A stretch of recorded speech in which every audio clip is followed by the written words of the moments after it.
महान उत्कल भूमि पर मैं आया हूं, संबलपुर आया हूं, तब महाप्रभु जगन्नाथ को प्रणाम कर कर मेरी बात की शुरुआत करना चाहता हूं।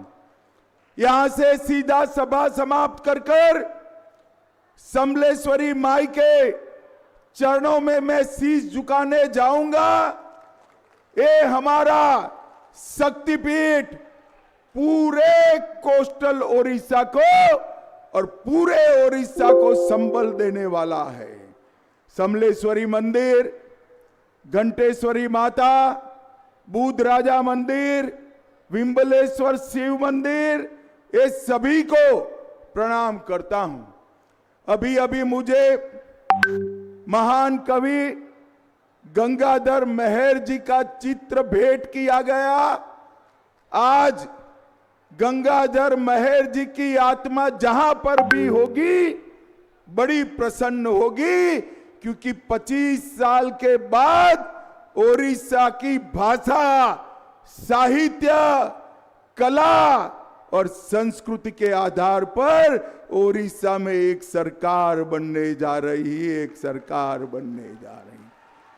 भाइयों बहनों, आज मैं बताने आया हूं, मैं जहां जहां जाता हूं वहां लोग कहते हैं अमित भाई हमारे सांसद को आप मिनिस्टर बना देना। स्वाभाविक है, परंतु संबलपुर वालों, मोदी जी ने आपके यहां बना बनाया मिनिस्टर भेज दिया है, धर्मेंद्र प्रधान को भेजा है। हमारे जितने भी प्रत्याशी यहां पर बैठे हैं, मैं सबकी सीटों का जायजा लेकर कहता हूं, इस बार ओडिशा में ऊपर भी कमल खिलने वाला है और नीचे भी कमल खिलने वाला है। भाइयों बहनों, पूरे देश भर में दक्षिण, पश्चिम, उत्तर, उत्तर पूर्व, मध्य और अब ओडिशा में आया हूं। 5 चरण के चुनाव समाप्त हो गए हैं। मेरे ओडिया भाइयों बहनों, 5 चरण का परिणाम जानना है क्या? जरा जोर से बोलो, जानना है क्या? देखो भाई, 5 चरण में मोदी जी 310 क्रॉस कर गए हैं। अब छठा और 7वां 400 पार का है। आपको मोदी जी ने 400 पार कराना है। भाइयों बहनों, देश भर के मतदाताओं के लिए सिर्फ 400 पार का लक्ष्य है, मगर मेरे ओडिया भाइयों बहनों के लिए 400 पार अकेला नहीं है। इसके साथ साथ विधानसभा में भी 75 से ज्यादा सीट कर यहां कमल खिलाना है। भाइयों बहनों, ये जो चुनाव है, एक और तो देश को सुरक्षित करने का चुनाव है, देश को समृद्ध करने का चुनाव है, मोदी जी को तीसरी बार प्रधानमंत्री बनाने का चुनाव है, और दूसरी ओर हमारे ओडिशा को समृद्ध करने का चुनाव है।